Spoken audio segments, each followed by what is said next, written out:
হরে কৃষ্ণ। সকলের চরণে জানাই সশ্রদ্ধ প্রণিপাত। আপনাদের সবাইকে জানাই দৈনিক গীতামৃতের চতুর্নবতি বা ৯৪তম পর্বে সুস্বাগতম, কৃষ্ণপ্রীতি এবং শুভেচ্ছা।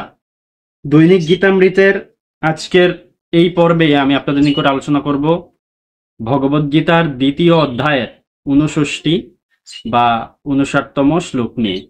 আপনারা সকলে ধৈর্য এবং মনোযোগের সহিত সম্পূর্ণ ভিডিওটি শেষ পর্যন্ত দেখুন, সেই সাথে শ্লোকের মাহাত্ম্য ও তাৎপর্য হৃদয়ঙ্গম করার প্রচেষ্টা করুন।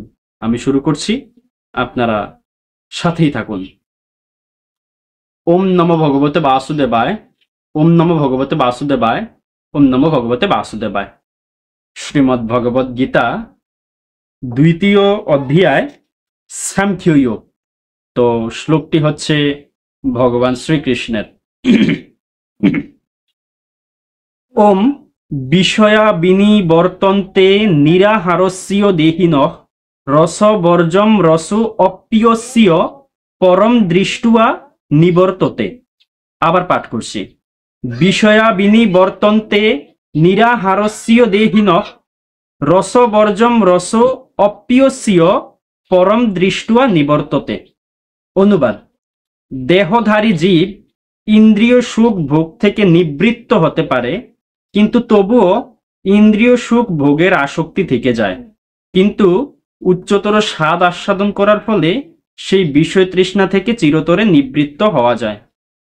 তো এই শ্লোকে ভগবান শ্রীকৃষ্ণ অর্জুনের নিকট বলছেন যে যে সকল জীবেরা দেহ ধারণ করে আছে তারা হয়তো বা কৃত্রিম প্রচেষ্টার দ্বারা ইন্দ্রিয় সুখভোগ থেকে নিবৃত্ত হতে পারে, বা শক্তি প্রয়োগ করে বা অভ্যাসের মাধ্যমে একটু জোর করে ইন্দ্রিয় সুখভোগ থেকে নিজেকে কিছুটা দূরে রাখতে পারে। কিন্তু তবুও ইন্দ্রিয় সুখভোগের প্রতি যে আসক্তিটা, সেটা থেকে দূরে থাকতে পারে না, সেই আসক্তি থেকে যায়। কিন্তু এই ইন্দ্রিয় সুখভোগের যে আসক্তি, ইন্দ্রিয় সুখভোগের যে স্বাদ, সেই স্বাদ থেকে যখন উচ্চতর স্বাদ পাওয়া যায়, তার ফলে তখন এই স্বাদগুলো মানুষ ভুলে যায়, ইন্দ্রিয় সুখভোগের স্বাদটা ভুলে যায়। তো সেই উচ্চতর স্বাদটা কি? সেটা হচ্ছে কৃষ্ণ ভাবনামৃত।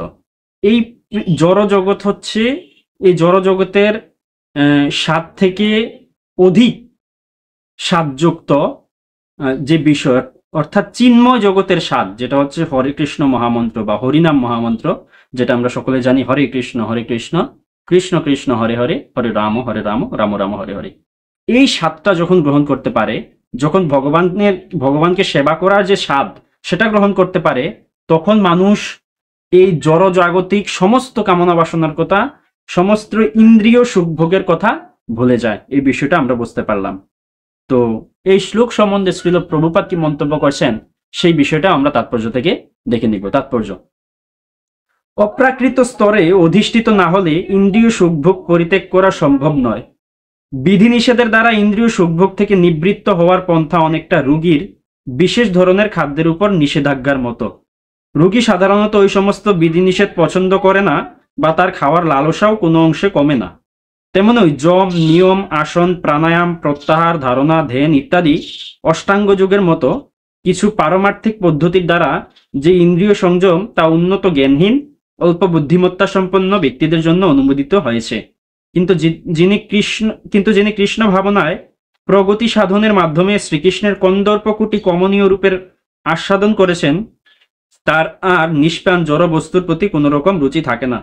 তাই অধ্যাত্ম মার্গের প্রাথমিক স্তরেই কেবল বিধিনিষেধের মাধ্যমে ইন্দ্রিয়গুলিকে দমন করতে হয়। কৃষ্ণ ভাবনায় যতক্ষণ পর্যন্ত রুচি না হচ্ছে, ততক্ষণই এই বিধিনিষেধগুলির প্রয়োজন হয়। যখন কেউ প্রকৃতপক্ষে কৃষ্ণ ভাবনায় অধিষ্ঠিত হন, তখন তিনি আপনা থেকেই ইতর বস্তুর প্রতি তার রুচি হারিয়ে ফেলেন। তো এই শ্লোক থেকে বা এই তাৎপর্য থেকে যেটা বুঝতে পারলাম, সেটা হচ্ছে মানুষের কিছু বিধিনিষেধ থাকে, যে শক্তি প্রয়োগ করে খাবারে সীমাবদ্ধতা আনা, খাবারে বিরতি রাখা, বা ইন্দ্রিয়কে দমন করে রাখা শক্তি প্রয়োগ করে বিভিন্ন মাধ্যমে।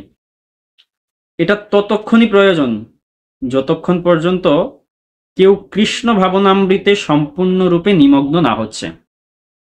যখন কেউ কৃষ্ণ ভাবনামৃতে সম্পূর্ণরূপে নিমগ্ন হবে, তখন তাকে আলাদা করে শক্তি প্রয়োগ করে এগুলো দমন করতে হবে না, এগুলোর কথা সে এমনিতেই বলে যাবে। অর্থাৎ ইন্দ্রিয় সুখ ভোগ হয়তোবা প্রচেষ্টার দ্বারা নিবৃত্তি করা যায়, কিন্তু সেগুলোর প্রতি আসক্তি কিন্তু দমে যায় না।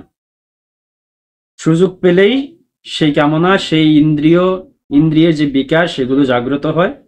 কিন্তু যখন কেউ কৃষ্ণ ভাবনামৃতের স্বাদ গ্রহণ করে, ভগবানের নামের প্রতি রুচি আনে, ভগবানের অপ্রাকৃত চিন্ময় রূপের প্রতি রুচি আনে, ভগবানের চিন্ময় সেবায় ব্রতী হয়, তখন সে এগুলোর প্রতি রুচি আনা, ইন্দ্রিয় সুখভোগের প্রতি রুচি আনা তো দূরের কথা, সেগুলোর কথা তো সে ভুলেই যাবে। সেগুলো তার কাছে কম স্বাদযুক্ত মনে হবে। এই বিষয়টা আমরা বুঝতে পারলাম।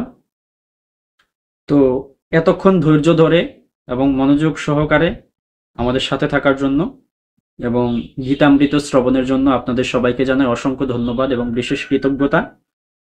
তো এই শ্লোক পাঠে, উচ্চারণে, অনুবাদ প্রকাশে, তাৎপর্য বিশ্লেষণে, মন্তব্য প্রদর্শনে কিংবা যে কোনো কিছুতে কোনো রকম ভুল ত্রুটি থেকে থাকলে, কোনো কিছু বাদ পড়ে গেলে কিংবা কোনো কিছুর অভাব থেকে গেলে আপনারা সেটা ক্ষমাসুন্দর দৃষ্টিতে দেখবেন। আপনাদের সহিত দেখা হচ্ছে পরবর্তী পর্বে, পরবর্তী ভিডিওতে, পরবর্তী শ্লোকের পর্যালোচনায়, পরবর্তী দিবসে। আপনারা সকলে ভালো থাকুন, সুস্থ থাকুন, আমাদের সাথে থাকুন। হরে কৃষ্ণ।